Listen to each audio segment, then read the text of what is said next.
من النوم.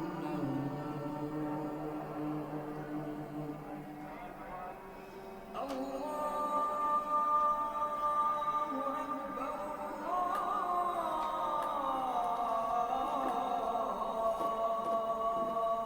الله أكبر، لا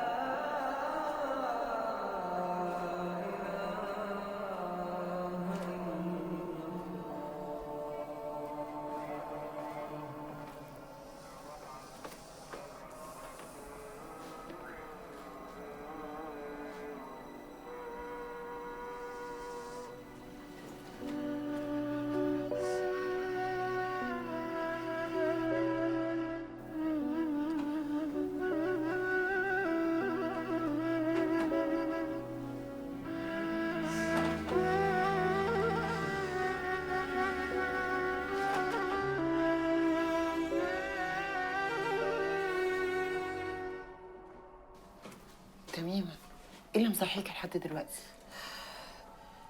يعني حسيت نفسي بايخة شوية. كنت تكوني مش متعودة حد ينام جنبك ولا حاجة. ايه بس في ايه؟ تعالي بس. ما انتي كنتي بتهزري وبتضحكي، كنتي زي الفل. ايه اللي جرى بس؟ من غلبي يا علي، والله من غلبي. أنا ما كانش ليا في البهدلة دي خالص، إنما هقول إيه، حكمة ربنا بقى. صدقيني يا تميمة، مفيش حاجة بتفضل على حالها. إلا حالنا عمره ما هيتغير. يقولك المنحوس يفضل منحوس ويجري ورا ساعده لغاية ما عمره يفرغ. في ايه يا بت؟ ده انت مفيش في حلاوتك. ده الحظ من النصيب اللي ما يحسبش حسابه. النبي تسكتي، حلاوتي إيه؟ ده أنا قاعدة في الشارع ملطشة للي رايح واللي جاي. بقول لك ايه، بطلي بقى الكلام الفارغ ده. انت كنت طول ما انت هتفضلي تفكري في حالك هتتعبي. بقول لك ايه، تيجي نحلم؟ نحلم؟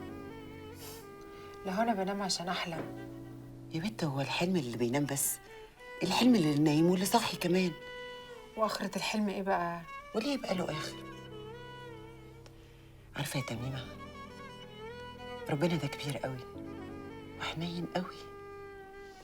ادانا حاجات كتير قوي، بس احنا ما بنحسش بقيمتها غير لما بنحتاج لها. مثلا الحلم، ادى كل واحد فينا حقه انه يحلم باللي هو عاوزه من غير ما حد يساله ولا حتى يحاسبه ولا يقوله انت بتحلم بده ليه. الحلم ده اصدق دعاء ربنا.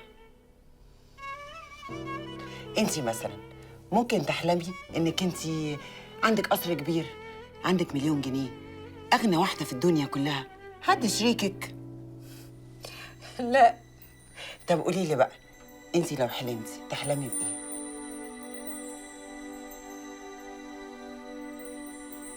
أحلم إن أنا أشوف أمي وترمي في حضنها. صدقيني يا علي، أنا مش عايزة ال1,000,000 جنيه، ولا حتى عايزة أخلص من جابر، ولا عايزة أبقى سنيورة وكل يوم أغير هدمة. أنا كل اللي عايزة بس إن أنا أشوف أمي وترمي في حضنها. هي دي الحاجة الوحيدة اللي كانت بتريحني. انا كمان نفسي اشوف ابويا قوي. اللي صحيح يا علي، هو أنتي مش أبوكي راجل غني أوي ومعاه فلوس كتير؟ مين اللي قالك الكلام ده؟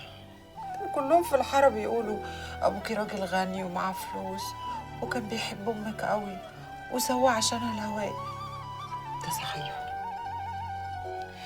حق أنا لو قابلت راجل زي ده، يا لهوي، ده أنا أبقى مدس تحت رجلي طول عمري. إنما يعني لو فيها رخامة، هو أنت ما بتروحيش لأهل أبوكي ليه؟ هم مش عايزين يعرفونا يا تميمة.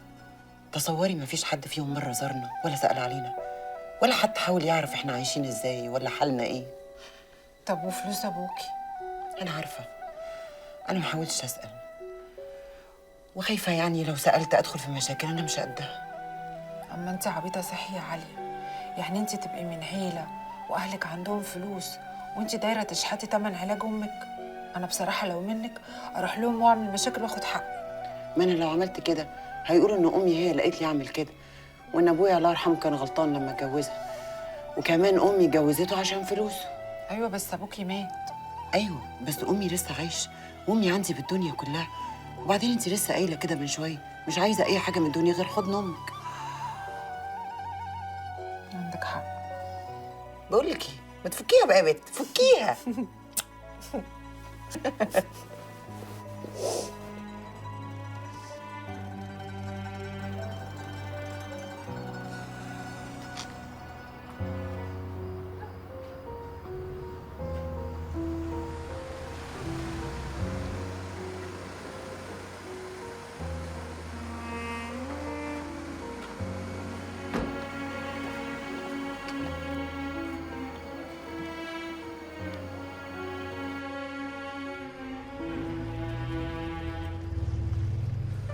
حسني، يا عم الشيخ.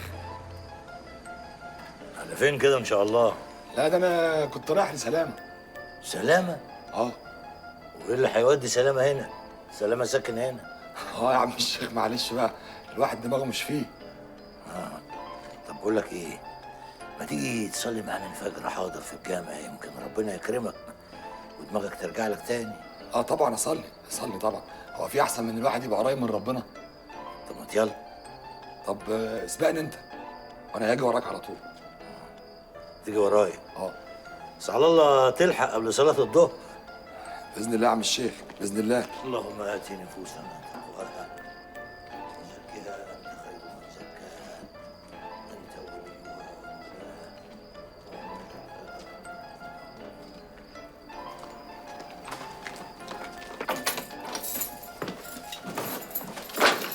يا لهوي، انت جريت يا واد يا حسني ولا ايه؟ في ايه؟ انا غرض شريف والله، انا جاي قصدك في خدمه.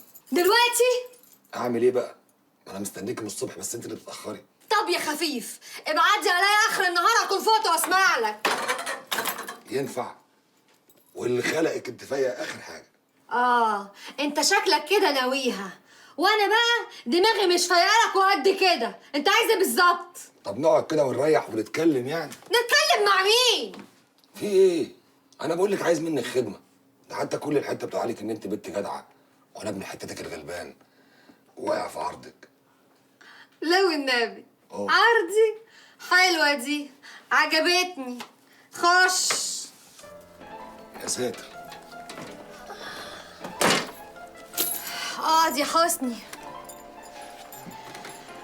هات اللي عندك. سيجاره؟ لا يا اخويا شكرا، ما بغيرش.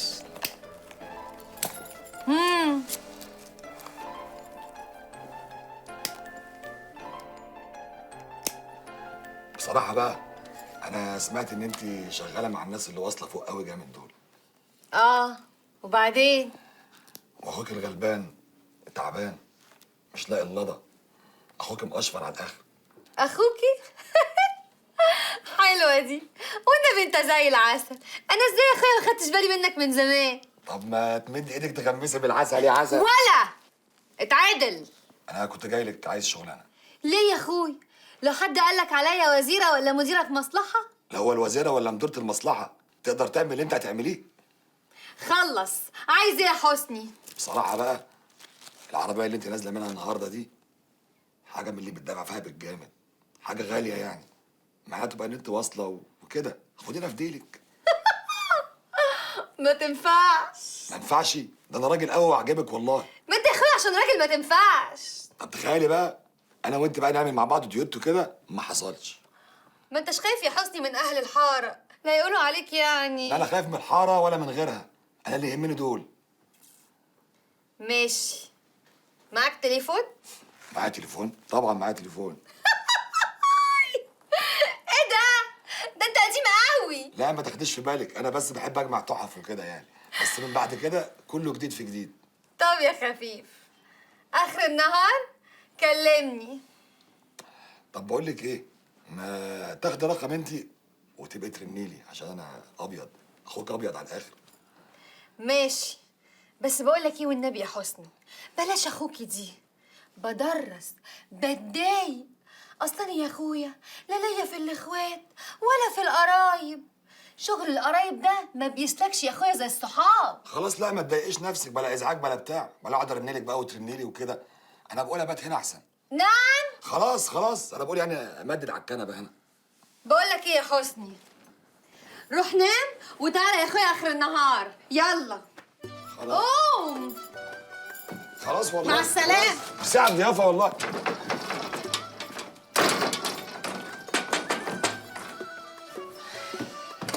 نعم. التليفون لو انت ما خدتوش ما عدموش.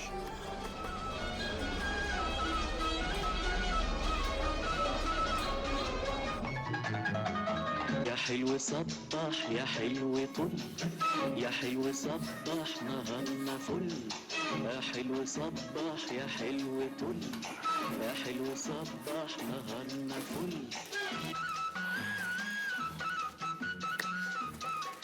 البت كبرت يا خليل، عايزه تقلها فلوس. وانا اعمل ايه بس يا كريمه؟ انا بعمل اللي بقدر عليه. وانت اللي بتقدر عليه ده يخليها تتجوز ولا تتجهز ولا حد يبص لها؟ يا راجل يتلحلح. هتلحلح؟ تلحلح يعني ايه؟ يعني زي الناس.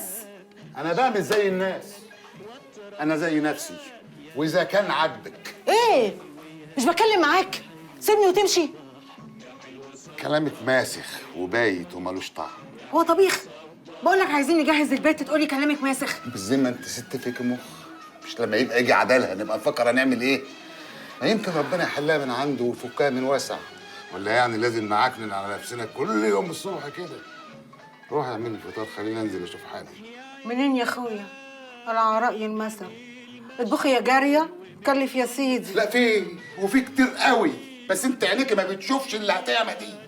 انا مش جايب امبارح بليله وفول وعيش مرحرح زي الفل. بليله فول وعيش مرحرح؟ تعالي ياما شوفي العز اللي انا عايشه فيه. الله يرحمها امك، لما جيت اتجوز عزمتني على طبق عدس ونص رغيف مقدد. جرى يا خليل. شوفي يا بنت الحلال، هي دي عيشتي اللي انت شايفاها. اذا كنت بسكت كل يوم على كلامك الماسخ فبقول يعني انك ست زي كل الستات، مجنونه بس طيبه، لكن اكتر من كده ما يهمنيش اي حاجه بالجزمه. انت بتقول ايه؟ بص لاصلك يا كريمه واحمد ربنا. ده انت امك يوم ما كانت بتشحت لك كلابيه بيبقى يوم عيد، لكن انت من ساعه ما اتجوزتيني والحمد لله ما لبستيش حاجه قديمه. صحيح بجيب على قدي قليل، بس عمري ما مديت ايدي لحد، وان شاء الله مش همدها لاي مخلوق. اللي في دماغك ده لازم تشيليه، وما كنتش هتشيليه انا هعرف اشيله ازاي. يلا اعمل لنا الفطار، خلينا اشوف حالي. يلا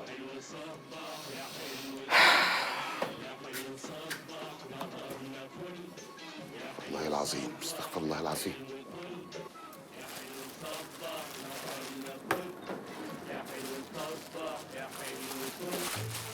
صباح الفل يا ابو هالة. صباح النور يا بنتي. بقول لك ايه، ما تهدي اللعب شويه مش كده؟ اكتر من كده؟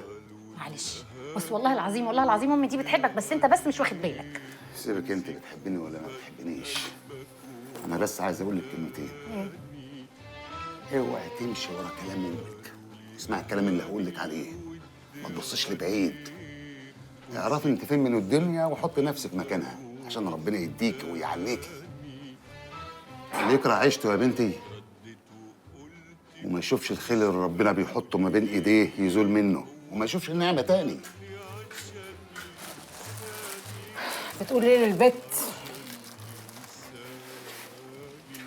رايح فين؟ مش هتاكل العجميه اللي انت جايبها لي؟ حطيت ايدك فيها بقت مسخه وطعمها ازفت من الماسخ. ايه موضوع المسخان اللي معاك النهارده ده؟ شايفه ابوكي وعمايله السودا؟ معلش حقك عليا انا، ما تزعليش. رايحه فين انت كمان؟ ما راح اقابل سلامه علشان قال لي ان هو هيشوف لي شغل. شغل؟ كاتك واكسه انت وابوكي في يوم واحد. ليه؟ يا بنت اسمعي كلامي، خليه يجي ويقع ويجيب وانت تقعدي ست الستات هانم. انت يا بنت مش بتقولي ان انا منك في الراحه والجايه وعمال يلغيكي؟ بصراحه هو بيلغيني قوي. خلاص خليه يجي البيت ويشيل بقى. ماشي حاضر. استني. ايه؟ ابوكي زمانه قاعد على القهوه، عادي من الناحيه التانيه. ما تقلقيش انا هعرف اخلع. سلام بقى. ربنا يكرمك يا بنت بطني يا رب.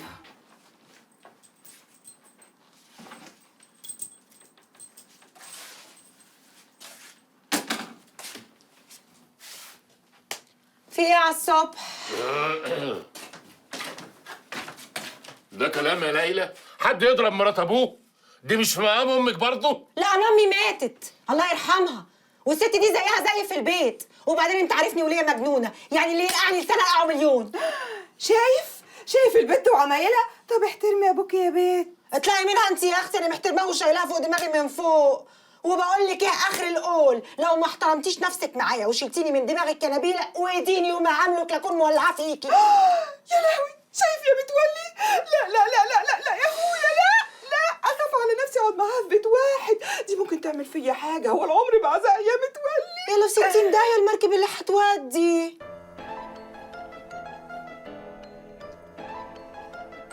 انت هتفضل ساكت كده يا متولي؟ دي البنت عماله تجيبني وتوديني زي المرجيحه. اما الفلاح تعمل راجل عليا. عيب يا لولا. عيب يا لولا. شوف يا اختي الراجل، هو ده اللي ربنا قدرك عليه. يا حظك يا نبيله، يا وقعتك السودة يا نبيله، يا جوازتك اللي زي الزفت يا نبيله. ده انا لو متجوزه دي كان زمانه نقر لها عينيها. هو انت ما بتتبطيش يا نبيله؟ ما تتلمي يا وليه، مش كفايه نص مرتبي اللي حاطاه في عبك كل اول شهر؟ لو انا يا اختي باخده احطه في جيبي، ما هو اكلك وشربك والهباب اللي بيشربه ابوكي. بس بقى انت وهي، الله مش عايز اسمع صوت حد فيكم. هو ده يا اخويا اللي ربنا قدرك عليه؟ طب ايه رايك انا عرفت منك ومن عيشتك ومن قرفك ومش عايزه اعيش معاك ولا عايزه اشوف وشك. طب طلقها. هو يقدر؟ ما يقدرش يعملها يا حبيبتي. انا مش عارفه انت ماسك فيها ليه، دي برميل زفت متعص بطين، ماسك فيها ليه؟ دي عرة النسوان. اخرسها يا بنت. ايه؟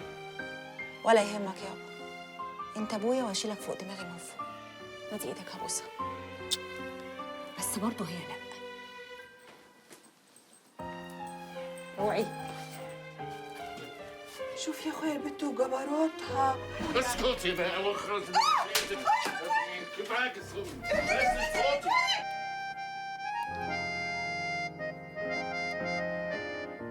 سلمى يا سلمى، سلمى في ايه يا بنتي؟ انت مش سامعاني؟ في ايه على الصبح؟ يلا احنا نازلين. لا انا مش رايحه الشغل النهارده. امال لابسه كده ليه؟ عندي مشوار مهم. بصي بقى، لو صاحب المطعم رفضك انا مش هعرف ارجعك تاني. يا ريت ابقى خلصت من الهم ده بقى. انا بصراحه كده الشغلانه دي مش عاجباني، مش جايه على مزاجي. هقول ايه؟ ربنا يهديكي.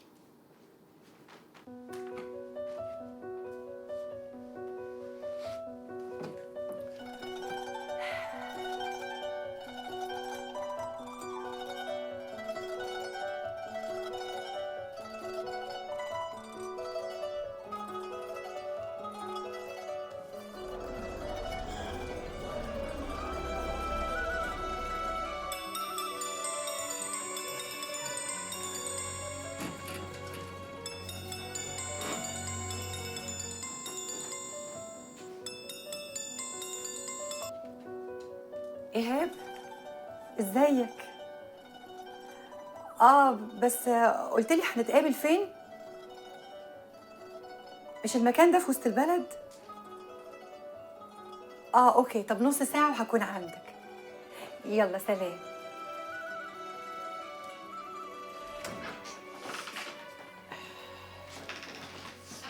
على فين؟ هنزل بقى اشوف اكل عيش. طب وجابر؟ جابر ده ايه؟ جابر ده بينام لحد المغرب. انا لولا القرش اللي انا بجيبه من شغلي كان زماننا متنا من جوع. سلام. سلام.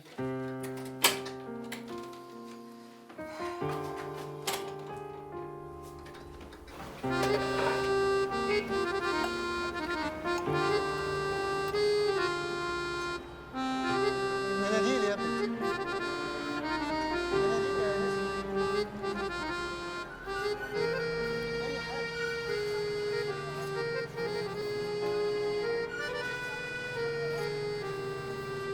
عم عبد الله، عم عبد الله، نعمين يا تميم.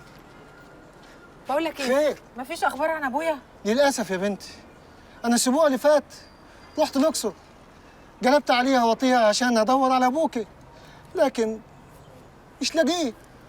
يا دي الخيبه اللي انا فيها. طب وبعدين؟ قولي لي يا بنتي، وابوكي بيسافر كتير ولا حاجه؟ يعني مالوش مكان تاني يقعد فيه كده ولا كده؟ لا بيروح ولا بيجي، ده ما عادش بيعرف يخطي خطوه، ده كان زمان بقى الكلام ده. طب انت محتاجه حاجه يا بنتي؟ الخير كتير والله. شكرا يا عم عبد الله، انا عايزه بس ابويا يجي يشوف لي حل في اللي انا فيه، يقف لجابر ده يحسسه بس ان انا ليا ظهر في الدنيا وراجل. عموما يا بنتي ان شاء الله لو نزلت الاسبوع الجاي او اللي بعديه مش هسيب مكان اللي مدور عليه وارجعه في يدي. الله يسترك يا عم عبد الله، لحسن انا روحي خلاص بقت في مناخيري، والنعمه الشريفه انا ليل ونهار بدعي على نفسي ربنا ياخدني من الغم اللي انا فيه ده. حرام عليك يا بنتي، بعد الشر عليكي. شر؟ هو في شر اكتر من اللي انا فيه؟ شكرا يا عم عبد الله، ربنا يكرمك. السلام عليكم. وعليكم السلام يا بنتي.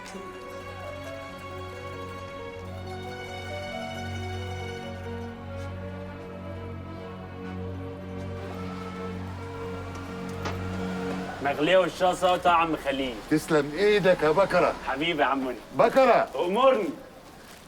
مش خساره فيك. حبيبي يا سيد المعلمين. الجو هادي خالص. السلام عليكم يا خليل. صباحك فل وعسل يا شيخ زياد. بقول لك ايه؟ امرني. انا كنت قصدك في خدمه كده يعني. تحت امرك، اتفضل.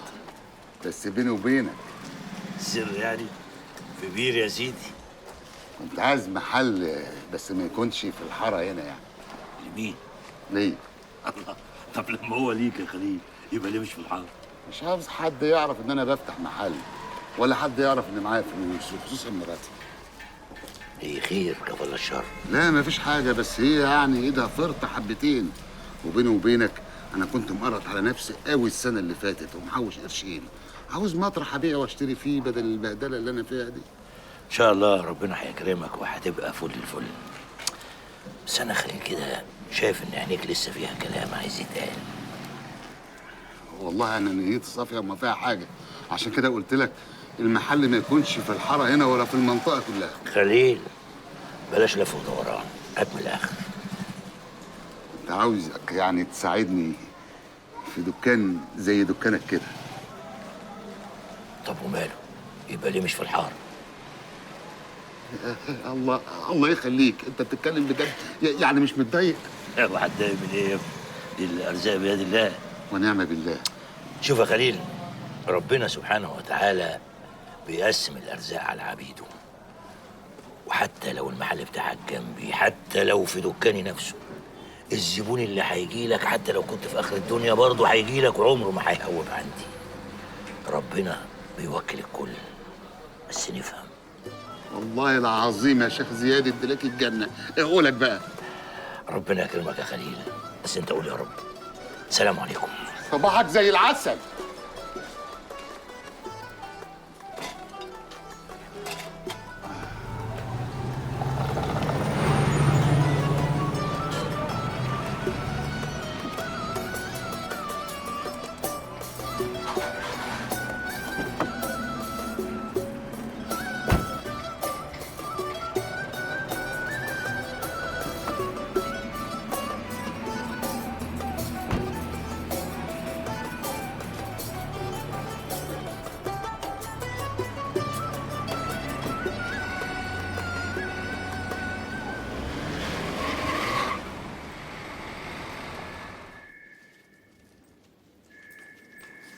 ايه يا انسه؟ نعم. رايحه فين؟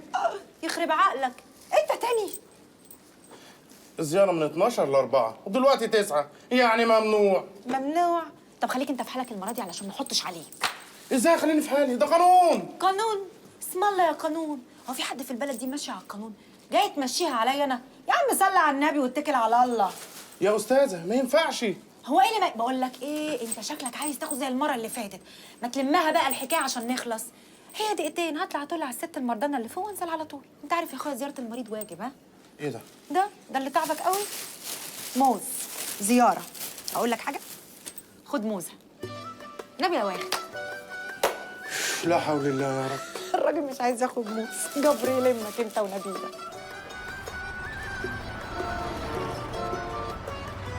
يا بنت مالك زعلان ليه؟ عملت لي ايه في موضوع الشغل؟ ما قلت لك بالراحه بقى، ما ينفعش اشغلك اي شغلانه وخلاص، لازم ابقى مطمن عليك يا بنت. في ايه؟ بصراحه كده مش هينفع، انا مش هقدر استحمل، وانا محتاجه الشغلانه دي قوي يا سلامه. وانا مش هقدر اكمل في محل الهدوم ده. الراجل صاحب المحل طلع راجل مش مظبوط. يعني ايه مش مظبوط؟ عمل لك حاجه ولا ايه؟ لا. افتكرت. لا واحنا ايه اللي شغالنا مع حد مش مظبوط؟ ملهاش لازمه. انت قلت لي ان الراجل اللي انت شغال عنده ده راجل كويس، وكفايه قوي اللي عمله مع عليا وامها. باين عليه كده راجل بتاع ربنا ومحترم، يعني لو شاف لي اي شغلانه هتبقى كويسه وفي مصلحتي يا سلامه. ماشي بس بالهداوه. كل حاجه بتيجي باوانها، اهدي شويه. ماشي، نزلني بقى على جنب. انزلك فين؟ احنا مش هنفطر مع بعض ولا ايه؟ الله، وكل يوم ولا ايه؟ كل يوم. هو عيب ولا حرام؟ انا لا قلت عيب ولا حرام، بس ليه يعني؟ ليه؟ ليه؟ يا بنت ببقى فرحان وانت معايا في ايه؟ ايه؟ ابو الهول مش هتقولي حاجه؟ لا هقول. انا كمان ببقى مبسوطه وانا معاك. ايوه كده، هو ده الشغل. بس انا يعني مش عايزه اكلفك كل يوم وكده. لا كلفيني يا اختي، يعني احنا رايحين جروبي. ما تمشي يابا، غفرتنا الله يخرب بيوتكم. حبيب قلبي. صباح الفل يا ست الكل. اهلا، وحشتيني حبيبتي. ازيك يا ليلى؟ الحمد لله. اما انا عاليه فين؟ زمانها جايه. ده انا حاولت اكلمها بس تليفوني شحن الرصيد، ما لحقتش اشحن. خدي بقى كل الموزه دي. انا قادره اكل موز يا لولا ولا يا شيخه.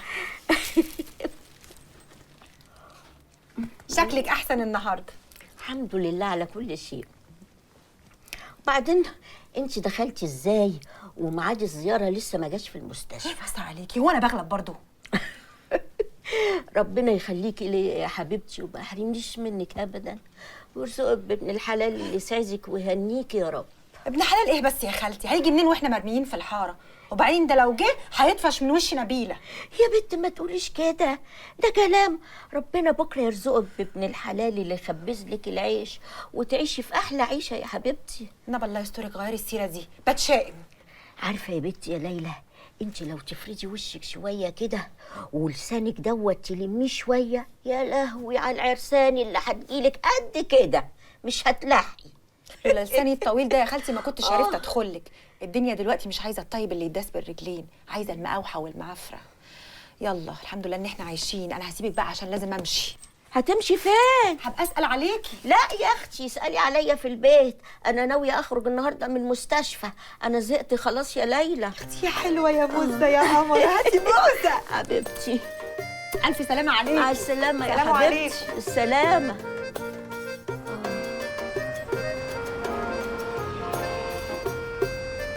Very nice. Thank you.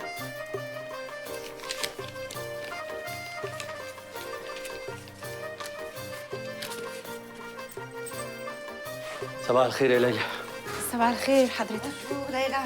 بونجور يا مدام. ازيك عامله ايه؟ الحمد لله. على فكره يا منى، ليلى دي اختراع. بالمناسبه انا بحب اشوفك دايما الصبح وبسال عليكي كتير. مراد انا قاعد. سألت عليك العافيه يا مراد بيه. سالت علي العافيه دي معناها حاجه كويسه؟ سألت عليك العافيه يعني العافيه والخير والصحه دقوا بابك وكانوا جارك. ده معنى حلو قوي. مش بقول لك يا منى، ليلى دي عليها كلام عالمي عالمي، انا عشان كده بحب اسمعها. طب اعملي لمراد فنجان قهوه ولا عايزاه يزعل مني؟ حالا. طيبه قوي البنت دي. سيبك منها بقى وخلينا في الشغل. عايزاك تسافر الاسبوع ده ضروري، في حاجات كتير احنا محتاجينها. لا لا لا منى، انا ماليش مزاج اسافر الايام دي خالص. وبعدين انا لسه راجع من باريس ما بقاليش يومين. انا تعبت قوي وعايز اريح شويه. والشغل؟ سافر انت يا حبيبتي المره دي. في حاجات انت بتفهم فيها اكتر مني. يا ستي هاتي كل اللي انت شايفاه كويس، انا واثق من ذوقك. وبعدين هو انت اول مره تسافري عشان تجيبي شغل المحل؟ انا بصراحه تعبت وعايز اريح ونفسي اقعد على البسين وامدد رجليا وانسى كل حاجه حتى نفسي. قول كده بقى، عايز تخلص مني؟ يا حبيبتي انت معايا في كل وقت. ولعلمك بقى سفريتك دي هتخليني اشتاق لك اكتر واكتر واكتر. ماشي، اتفضل حضرتك. ميرسي يا ليلى. الله الله يا ليلى، انا بحبك بحبك عشان انت احسن واحده بتعمل قهوه في مصر. على فكره الست الشاطره بتتعرف من قهوتها. قهوتها بس. لا، ما هو لو قهوتها مظبوطه كل حاجه فيها هتبقى مظبوطه. طيب اقوم انا الحق دكتور السنان. اوكي. وانا هراجع الحسابات لحد ما ترجعي. تمام. باي يا ليلى. مع السلامه. باي.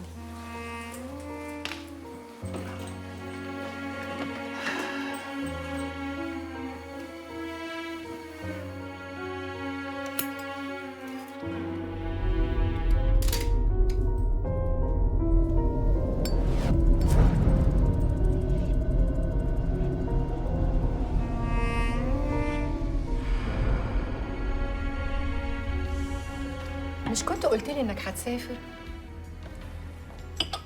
أجلت سفري، عندي شوية حاجات هنا لازم أعملها.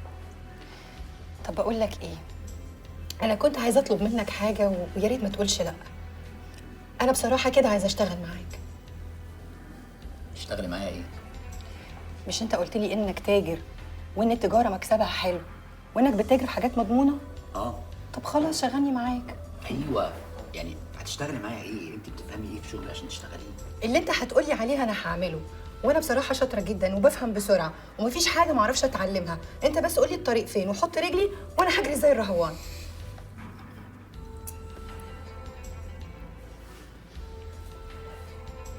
أنت قلتي لي إن معاكي بكالوريوس تجارة صح؟ بكالوريوس تجاره. طيب أنت هتشتغلي معايا في المكتب. أنا كده كده محتاج سكرتيرة. أهو تتعودي على مود الشغل وتعرفي إحنا بنشتغل في إيه بالظبط لحد ما نشوف لك أنت هتعملي إيه بالظبط يعني. وعلى فكرة أنا فتحت لاين جديد في خط المقاولات يعني وكده. وانا موافقه واعتبرني اشتغلت معاك. ايه وراك حاجه ولا ايه؟ عندي ميعاد مهم جدا في الجمارك متأخر عليه قوي. طب اجي معاك؟ لا ملوش لازمة يعني. بصي، ده الكارت بتاعي في عنوان الشركة، تيجي بكرة الصبح عشان تستلمي شغلك. ايه مالك؟ بفكر. واخدني كده على السريع في كل حاجه وعلى الحامي، يا ترى ليه؟ عجبتيني. مش فاهمه يعني. بص يا سلمى، انا راجل ما بحبش اللف ولا الدوران. انا راجل ابن سوق، والسوق علمني ان البضاعه الحلوه بتتباع وليها زبونها. وانا لما قعدت معاكي واتكلمت بصراحه حسيت انك بنت جدعه وبنت ناس. ده غير طبعا انك زي القمر. ايوه بس انا مش فاهمه حاجه. لا يا سلمى بقى، افهمي اللي تفهميه. الكارت معاك اهو، تيجي بكره الصبح عشان تستلمي شغلك. ماشي، ما تتاخريش، خلي بالك انا الشغل عندي ما فيهوش يوم ارحميني، انت فاهمه ولا لا؟ سلمى انت هتضطري تاخدي تاكسي النهارده لان انا متاخر على الميعاد بتاعي جدا. متر انا هقوم احاسب هناك بقى. يلا على اذنك.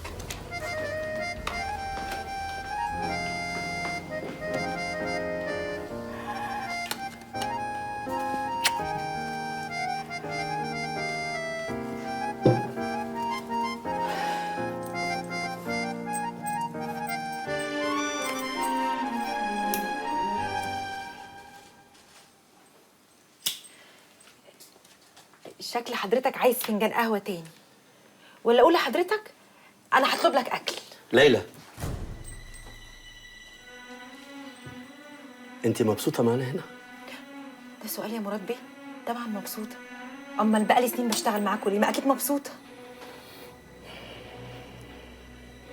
هو شكل حضرتك كده يعني متضايق من حاجه، تكونش زعلان من منى هانم؟ بس والله منى هانم طيبه قوي. بس انا اصلي كنت اسمع ان المتجوزين بيبقوا دايما كده في قروس بعض، على طول بيتخانقوا. بصراحه منى دي بقت مميله قوي. لا والله العظيم طيبه قوي. طب ما انا طيب وانت كمان طيبه، ده معناه ان انا استحملها خالص. النبي يا مراد بيه، يعني كده شكلك كده بتلعب بديلك. لا مؤاخذة. بصراحة أنا نفسي انا اصلي ما احبش النكد ولا الوش الكشر، وقلت لها 100 مره، قلت لها 100 مره انا راجل بتاع مزاج، احب الوش الحلو والكلمه الحلوه والبنت الحلوه الجميله. طب والله العظيم منى هانم دي قمر، دي قمر. ده انا عمري في حياتي ما شفت ست في حلاوتها وفي رقتها وجمالها وشياكتها. انا بقى شفت. مين؟ انتي.